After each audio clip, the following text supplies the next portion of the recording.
Des mouvances politiques, à la limite des politiciens soutenant le président de la République, ont été appelés à composer le nouveau gouvernement. Parmi eux, le MMM de Adjoangian-Narville, ayant obtenu 2 sièges, ou encore le MTS, dont le président est nommé ministre.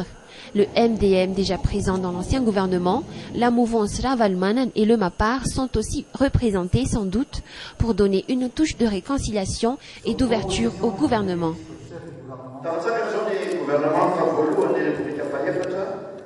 Le premier gouvernement de la 4e République est maintenant formé. Ce gouvernement reflète les grands principes que je dis souvent: la réconciliation nationale, la solidarité et le développement régional. Les indépendants ont aussi leur part de gâteau dans le gouvernement avec la nomination d'anciens candidats à la présidentielle ou de députés. Tous affirment leur neutralité, une neutralité qui a donc fini par payer. En revanche, le Premier ministre y voit un rapport de force.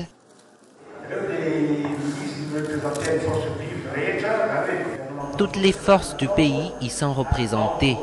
Ces personnes ont été choisies car elles sont capables de réaliser les grandes lignes de la politique de gestion du pays avancée par le président de la République.